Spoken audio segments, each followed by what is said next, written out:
All right. So excited to have an amazing guest here in this podcast, my good friend. We go back probably a decade, right? Yeah. Knowing each other. We met we were running for Yeah. a large company, Yeah. a Yeah. large sales organization. We won't get into the details on that, but we've known each other for over 10 years. Yeah. As long as my wife. That's right. So, And we own a couple businesses together. So excited to have you. Obviously, one of the reasons we're doing this podcast is primarily to, talk to those people who own restaurants, the never ending struggle, right, of having a restaurant and seeing their margins get smaller and smaller, and trying to help those people understand Yeah. like what is it that they can do to improve their operations.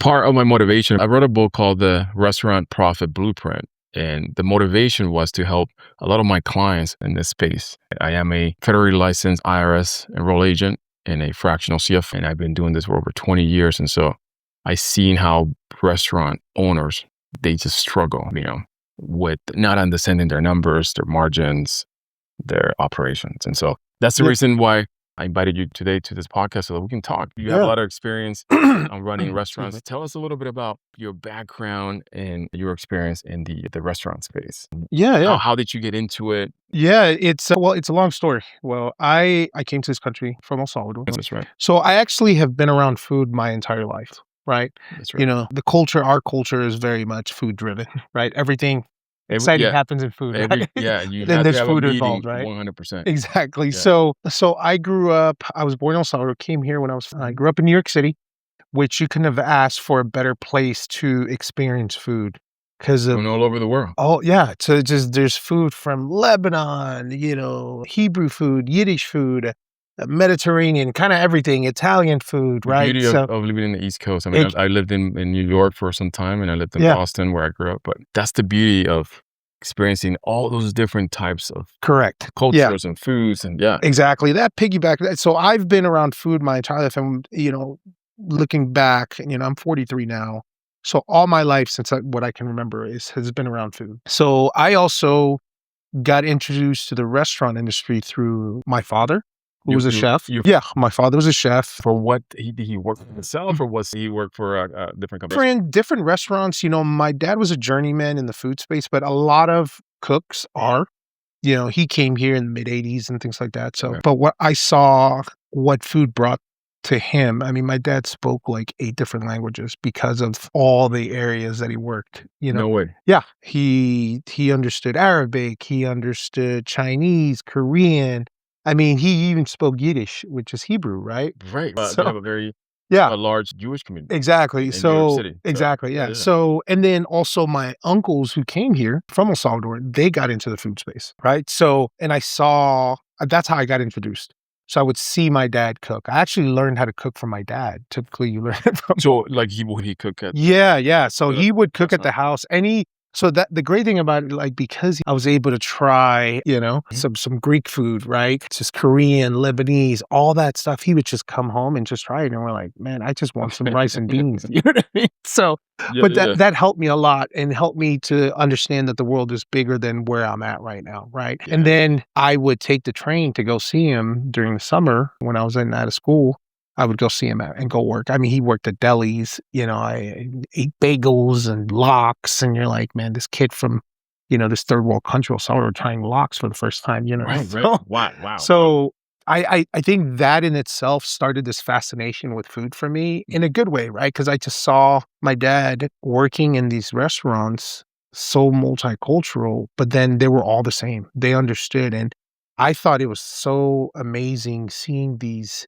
When you're in the thick of it in a restaurant, I think, any restaurant follower knows when you're in the middle of a rush, if you guys are not aligned with your team, it's just chaos, right?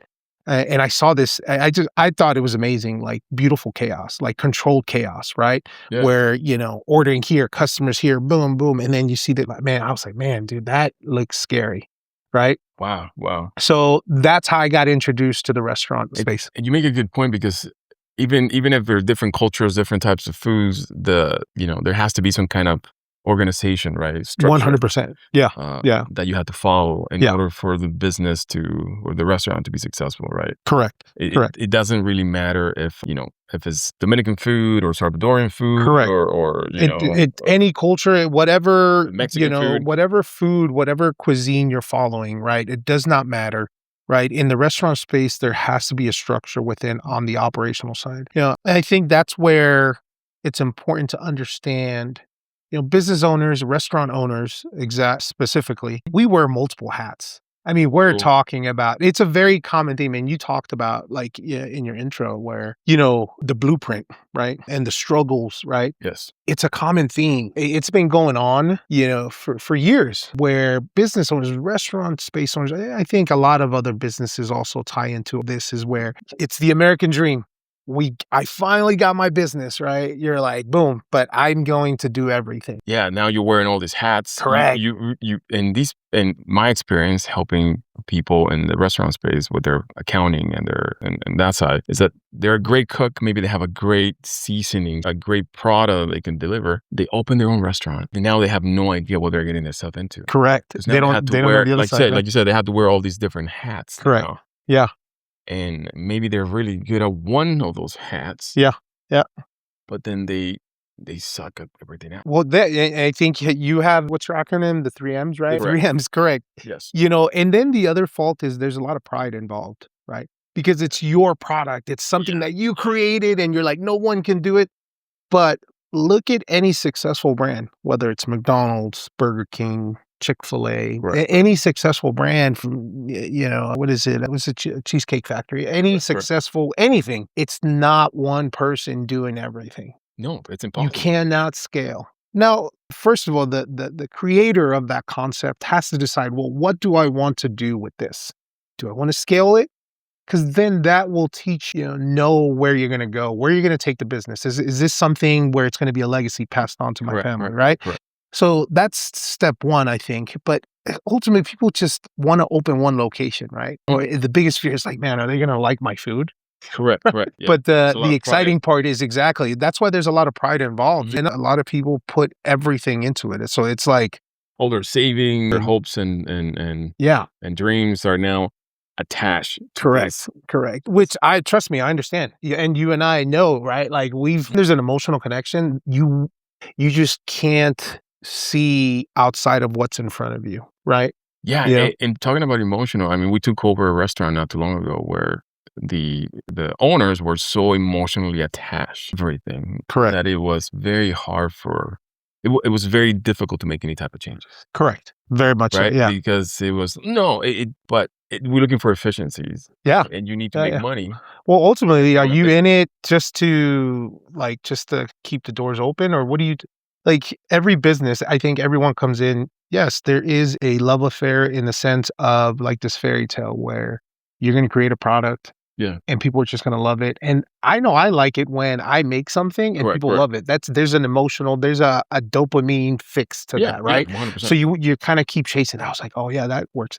But it's not necessarily about that, right? You Correct. still have your overhead, you have rent to pay, like you have payroll, you have all these other things. Exactly. So yeah, I think the common theme is that every business owner, everyone who started a business, whether it's food, tire shop, anything, you're so invested in it, right? Mhm. But with that being said, there's a lot of pride involved, right? And Correct. pride in a negative way, I think, right? Because there's a separation of pride of being proud of it and then being even proud that someone likes your product. Sure. But then the pride that I'm talking about, which is, let's be honest, I'm talking as a restaurant operator, where you think that you have to do it on your own and you can't ask for help. But also, where do you turn to, right? Who do you talk It's to? lonely. It's lonely when you own a business Correct. because if the business is not doing very well, who do you talk to? Exactly. Or maybe you did ask for help and they took advantage of you, right? You didn't get what you wanted. So you're like, no, I tried that once. That didn't, that's the negative. That's the bad pride. And you cannot have that, right? Ultimately, do I want to keep going? You have to make the decisions like, okay, I need to ask for help and I need to find, the right team. It's about creating a team. And I think your acronym is 100%.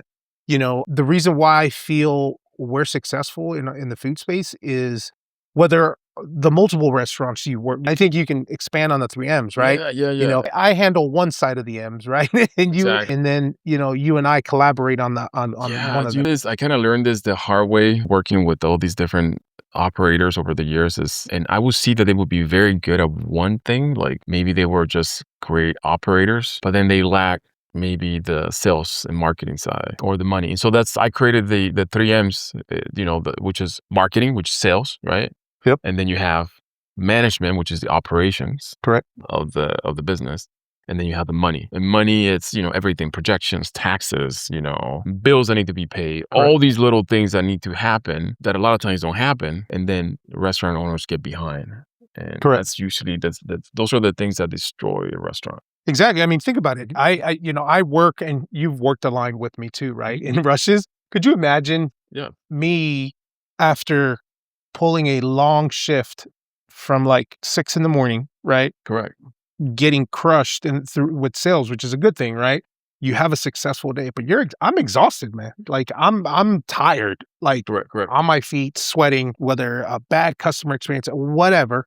And then do you think I'm going to have the same energy to go look at invoices Yeah. or Payroll, payroll, right? No. the That's bills, the the that's writing all the these checks. that's the last thing that I want to do. And then also, let's take into consideration your family at home. Then you have your family as well. Exactly, Yeah, right? and you have little kids. I mean, I Yeah, have older kids now, but I exactly. still have one little I one. have 3 little ones, and it's not an easy, thing to do. No, Whether it's food, whether it's any type of business, right? correct, correct. Like you said, you've been in your practice for 20 plus years, and I saw that, right? But just people think it's just the glamorous aspect of like, man, the store's busy. Yeah, that's great. I love that. It's one thing. There's One part. so many There's so many layers to that. there's so many moving parts. And I understood that honestly, where the sacrifice that my father made and the struggles also too, right? Right. So that actually deterred me. I worked pretty much every space. I mean, my first job was working at a restaurant. I would bust tables for tips, right? During the summer. I remember this was like 92, 93. So I would take the train all the way to New York City from Brooklyn. Back then it was $1.25 a token. So I'd have to make $3 because my dad said, I'm not gonna give you those $3. You have to go earn it, right? Good, good. So I had to go hustle. Like I was busting tables, I was doing deliveries, right? So, but I understood that there's ups and downs, right? Yes, they are. I steered away from it because I saw how hard it was. But I deep down inside, it's been in my blood since I was a kid, So it was a lot of fun. Went completely left field and joined the military. I You think joined it. yeah, Yeah. joined the Marine Corps, You joined the Marine Corps. That's which right. That's right. was, I was like, man, this is something that I love, and ended up getting out after 8 years, after my father passed away and stuff like that. And then I met my wife, and I went to culinary school because I was like, well, You what did. am I good at? Right, What am right. I good at? Everyone would tell me all the time, "Man, you cook amazing, like, this and this, just you should go." And then when I realized, I was like, "Okay," I fell in love with it again. Because then I understood I wasn't an employee, right? Like I wasn't just a staff member. I understood the ins and outs. And in culinary school, they do teach, They teach the operation side, they right? teach the They operation teach side. Yeah, everything. yeah, correct. So, it's like you said, it's not necessarily about giving you the best steak. You know, if I'm only charging $7 for the steak, right? But the steak cost me $12, Right. there's a business side of it, There is. you know? 100% And there that's is. why I say like it's important to have a team. And then there's the money side, the marketing side, and the management side is key. Yeah. So like one question, that's why do so many restaurant owners lose money? And then I have this question, like if working harder, right? Like if working hard was the equation to having a successful restaurant, then most restaurant owners would be rich. Oh yeah, of course. I mean, yeah, Because these people work hard. yeah. But why so many of these individuals don't really make money in their restaurant operations? Well, again, I go back to the 3M, the money side. Like, So- let's be honest, you tell me, hey, things are tight, or, hey, sales weren't the same, right? Like, you communicate with me. Like, I think it's important that, yes, if it was about working hard, everyone would be successful. But it's not just that. It's understanding, right? Understanding for me, I always communicate with you, hey, there's seasons, right? Our sales are going to be higher here, Correct. right? Understanding your industry, understanding who your competitors. So on the operational side, that's where I have to bring in my experience and my knowledge, right? On the money side, right? And that's why for me, I can imagine doing everything. Yep. Like it would, like my stores would have been closed by now, man. So, it's important that the reason why I think is that they just are not educated enough, right? They're not educated enough, right? For example, are you staffing Correctly. based on emotion, or are you staffing based on the logic of a trend of some, Yeah. what happens in this month of the year Correct. typically? Or just people overstaff because I'm there working all day. So I'm tired, right? So I'm going to add 5 people on shift, but our sales are nowhere near my labor's 30-40%. Percent. Yeah, right. When in reality, people that have been in the food space, to hit your margins, you have to be anywhere between, great operational store. I would say you can push 18 to 19% labor, right? Okay. No greater than that. No, well, like if you have a solid team, but you want to be anywhere between 20 to 25 on the labor side. On the food cost, you want to be, 15 to 20%, right? So that adds up to about 40 to 45% at the end of the month. But that's the thing is a restaurant owner doesn't even know that. They don't know what the cost of goods sold, the labor costs. How much does this plate cost me, including labor, including product, right? Right. So that again, going back to what you said is like people think because they have a great product, but it starts right there where they're like, oh yeah, well all I have to do is sell this. They don't realize that they can't do everything. Yeah. It's a myth. It's more sales is not necessarily going to fix the problem. Correct. It could potentially maximize it if you don't understand your numbers, right? Yeah. Perfect example, Chick-fil-A and McDonald's. I don't have the exact numbers, but Chick-fil-A has way less locations than McDonald's. Yeah, that's true. I mean, McDonald's is worldwide. Yeah, correct. Right. Correct. But because Chick-fil-A, their performance, right, they outsell McDonald's because of their operational side. Right? They run a very tight operation. Correct. Right. So it's not necessarily because I bring in more sales. No, if your store is bringing in, I mean, that's why you see stores that are doing $1 million and they're only netting 5, 8, 10, less than 10% in net profitability, right? When you should be anywhere between 16. I mean, my goal is always 18 to 22, right? That's when you've hit your stride. But anything above, I think anything under 15, there's something going wrong, right? Something's not organized. Yeah. Right. Maybe you have too many vendors. Right. Maybe you have, there's spoilage, you're losing money because you're overproducing. Correct. You're paying bills that are not necessary. Yeah. And then eating your profit. Correct. Well, and then the other thing is because numbers are so low, because they're not running 15, 16, 18% higher, they don't want to work with someone that's going to charge them. Correct. Because their margins are, instead of it being 18%, they're at 9 to 12. And you're like, oh man, that's going to drop my net profit. That's less money coming in for me.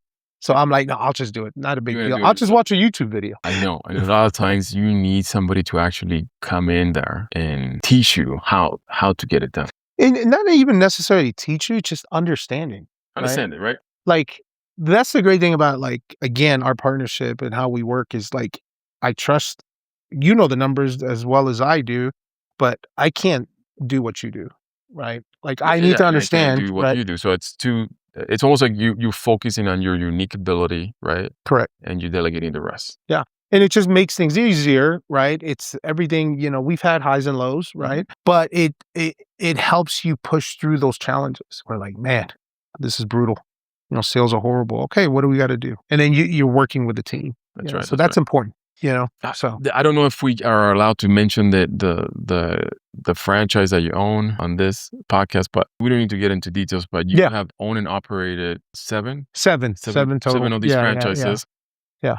Here in the state of Utah and also in California, correct? So how did you get into that space? What happened, and what have been maybe the most significant learning lessons? I think working inside, a major brand and when it comes to the restaurant or the food space, right? Yeah, yeah, yeah. Obviously it's scary, right? I've Mhm. never, I've always worked on one-off, two locations, one location. Like I Yep. said, growing up in New York City, I worked at single delis and things like Right, that. right. Nothing to where it's a national, now it's a worldwide brand, right? So it's like, man, So how I got into it actually, so after the Marine Corps, went to culinary school. I did sales and marketing. Like I worked Right, with right. Verizon, AT&T, these big companies, did sales. Loved it Right, right, because I'm right. a people person. So I always, being a New Yorker, again, I learned that actually from working in the restaurant space, right? I would have to talk to people. So, I just was like, okay, I got to sell. So leaving the Marine Corps, I was like, man, I got into sales. I loved it also because it was just simple, just selling your product. Right, If right. you believe in your product, then it's easy, right? So I was doing that. And then I got approached by a good friend of mine, his cousin, right? He reached out to me, hey, have you heard of this brand? And I'm like, yeah, I've heard of it. It's a good concept. They had just started. I think they were only open maybe they had been in existence in about 2 years, I think. Okay. I was like, man, I love the simplicity. I always would go to restaurants and kind of see what they're doing wrong or what do I like about it. This one was simple. Simple concept. And that goes back to operational side. People think more things on their No, no, no. menus. Less is always more, Less right? is more. Correct. Focus on what you do good and what product is great, like people love, and then just excel at it. Correct, correct. Yeah. So I walked in and I was like, man, this is awesome. And then he's like, man, we got approved for 3 locations and you Wow. need to open, you have to move to California. So I was like, So now you're like, okay, wow. So now you become a partner, I become a partner, and he's like, I'm going to have you. and you were the one who had to kind of execute the Yeah, which was, initially everybody, again, new to the game, especially the franchise space, right. the requirements and things like that. There's a lot of, franchise. I don't knock franchises. I think it depends on what you want to do if you want to get into the food space, but there is a structure, right? Certain franchises are stricter, some aren't. The brand that I was working with, they were still somewhat in the find out phase. They had certain things, but it was evolving Well, it was. continuously, Okay. right? Now, we ended up getting approved in the heart of COVID in Yeah. California. Wow. Wow. So I thought I was going to treat it as running a team, right? Mhm. Which I was like, that's not an issue, right?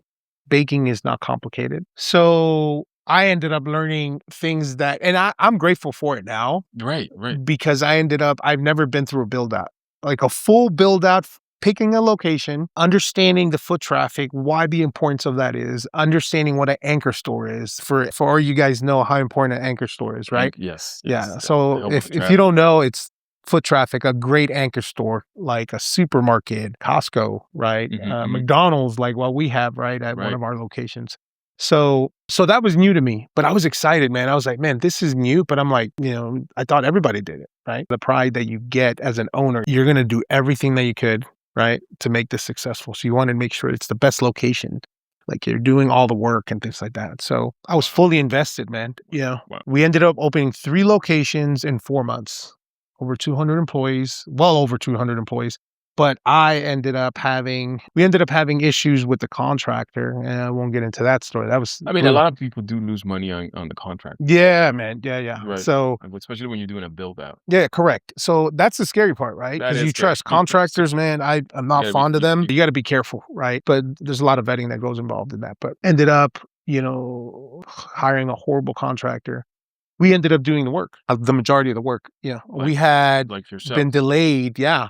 I mean, I was laying down tile. I learned how to submit permits, right? I actually went down to the city because during COVID, like people weren't doing face to face, right? So Wow. I was like, man, I got to do something. I couldn't get a response through email, like phone calls. I said, and sometimes you just got to shoot from the hip. I went and I knocked on the mayor's office. That's good. Yeah. So it's initiative. That's also a Marine Corps Right. military You gotta go. mindset. Yay. You got to get stuff done, adapt and overcome. You can either dwell on the problem or you can dwell on the Just solution, go right? You get it just kind done. of go for it. So, and I just started knocking. And I told him, luckily he was a Navy veteran officer. And I said, listen, this is what we're trying to do. We're literally in the last phase. I'm waiting on the approval of my permits. I need your help. We're going to be contributing over 300 jobs to the city. Wow. What can you do, brother? Like, please, I need your help. We're like, this is, And sure enough, he went down to the city, approved us the very next day, and then we Wow. got approved. So That's great. Yeah, so trust me, I understand the struggles, man. Like, I understand, like, the mindset that you have to have, it's like make or break, right? Like, Mhm. you gotta it's you against everybody. So, Mhm. I can understand why people are like, "No, it's just me, and, I'm the one that got us here," but, there has to be a change, and it came. So, I ended up opening 3 locations in 4 months while my wife was pregnant with our 2nd child. Right. My daughter was born. So that was brutal. That was brutal, but I would not change that experience because I literally learned You learn a lot. You learn from, like, how to build it, from the ground up, how dealing with all those issues. Correct, correct. So that it makes you definitely much more valuable, right? Because now you understand kind of the whole process. Yeah, yeah. Of And then you also I credit that experience understanding your value, right? Where like I didn't think honestly, you don't go into it thinking that you can't do something, right? I Correct, don't know if correct. you can speak to that, but Mhm. I've never been a type of person where I like, oh, I know everything now. But what I'm confident in is like I will outwork somebody. Right, you right, know? right. So Exactly. and a lot of restaurant owners do that, So Yeah. What would you say, like, I mean, the difference between running a franchise versus running a mom and pops? What's the difference? oh yeah. I mean the major thing is you have a full support team, right? You Those have franchise structure. fees, You have structure. structure, You have manuals. correct. You have Marketing. Ps, That's yep, standard operating yep, procedures, yep, a stack correct. of things that you have to follow. Correct. Now, Compliance. right, Yep. and if you don't follow those, there are typically penalties, right? Penalties, yeah, I think typically are fines or things like that of that nature also too. Yeah, I mean, I've seen some store closures They were not following. because they weren't following, right? So what, So, like, in your opinion, like, what was, like, something that was like, what would be like a, a standard operation procedure that maybe a lot of maybe mom and pops operations do not follow? What would be something that you, while running, those multiple locations, what was one of those things that you saw? mom and pops or Yeah, like yeah. yeah. The mom and pops typically don't do. Yeah, yeah. So I think from what I see from experience, a lot of the things is it really goes back to the numbers. It's two things, right? Is understanding with a franchise, you can track all your numbers on your phone. Yeah, there's Your typically, like, sales, software that correct. allows you to see the critical performance Yep. indicators. Yes. So, that the great thing about working with the franchise and the franchise I work with, like we had an app and we can track sales coming in, we can track customer Timing, experience, timing, your complaints. complaints, your labor cost, right? Like per hour, you can track as sales go in, like you can track, okay, where are we at on labor, right? So that's great. That's awesome because you're like, okay, you can make real time, real moment adjustments. Hey, I got too many people. I got to send some people Right, home. right. So It's not, you're not looking at the stuff at the end of the month, which is, like, useless. You're correct, seeing it live. correct. And that's crucial to any success. That's where, as crucial as having the best burger, that having visible data is crucial to a owner, right? Owner's success in a food space or any space, right? In my opinion, I think you can run a landscaping business, everything like that, like any type of industry. I think it's important to have real time data so you can really, as they say, tangible, see it. If you don't see it, it doesn't exist. Correct. 100%. So on the mom and pop side, they don't have that data. They don't. No, I mean some places don't even have like an actual point of sale Well, system to most of them track are it. running their business out of their balance on their cell phone. Correct. Yeah. That's it. Yeah. Or writing hand receipts and things like Mhm. that. They're still thinking it's, the 80s or something like that. Maybe for longer than that, but you know what I And mean? So you would be surprised how many businesses run that way. I mean, it's crazy. yeah, yeah. Well, no, the majority of them are. What percentage of restaurants usually fail? Yeah. Like, is it like over 90%? I think it's over 90%, but the thing is the biggest mistake, and again, I don't knock. I've been an operator for going on 10 years, right? Mm. Food space and things like that. It's scary, right? But I think the biggest mistake we make also too is that we want to cut corners. We want to not spend on the things that are most valuable to us. That's actually going to insert more revenue into your business. Correct. Correct. Again, if you are just looking what's in front of you as a restaurant owner, you're not going to realize that behind what's in front of you are your doors closing. Exactly. Exactly. 100%. Yeah. So I think that's the great thing where you come in is that you can look at the projections and tell me that's where as operators, it's important for us to have guidelines. And you Mhm. tell me, hey, Jose, like our numbers are this, this, and this. We need to make cuts.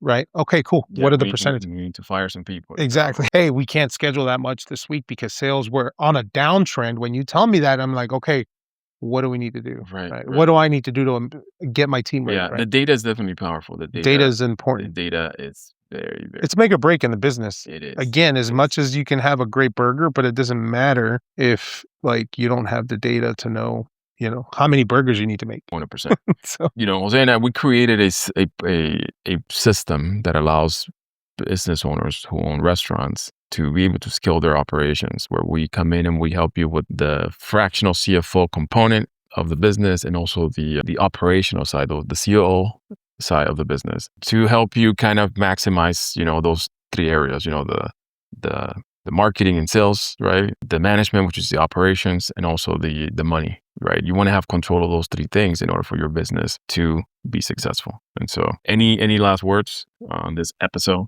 no, no, I'm excited honestly to kind of continue diving into this because I think it's important. I think you and I have been students of, the industry, right? Yeah, real Uh, life, right? It's not And we theory. see the consequences. Like, for me, it's what we put out. And I think that you and I have been through so much individually with our businesses in itself.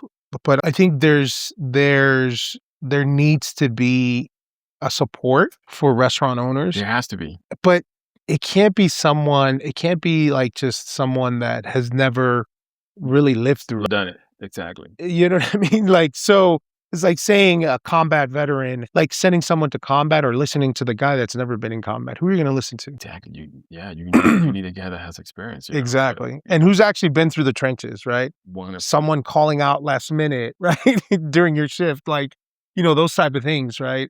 And so I'm excited to kind of, work with other restaurant owners and if anything, give them the tools, break bread and kind of learn from them also. exactly, So exactly. yeah. I think a lot of people would benefit greatly if they had a little bit more structure, structure and support Yeah. in their restaurant success journey. Yeah. And so we have created this program that's going to be able to help restaurant owners, do that. Yeah. So No gatekeeping here, you know what yeah, I that's mean? We 100%. want to make sure everyone out there is successful. I think that's how you pave it forward, and that's what, we wanna do, Mhm. right? Ultimately, to see people succeed in these other things, right? That we know that work for us, and, I think it's important to kinda work with that, and, so I'm excited to continue Beautiful, this journey, beautiful. man. Well, Jose, So, thank you so much for, joining me in this same, episode. man, thank you. We'll have more episodes Let's like do this. it. We'll go into specific topics that will help, our audience. But thank you so much, brother. Yeah. Appreciate you. Awesome, man. Alright, bud. Yes. Let's do it. Okay. All Yeah. right. Let's see how this thing. Beautiful, man.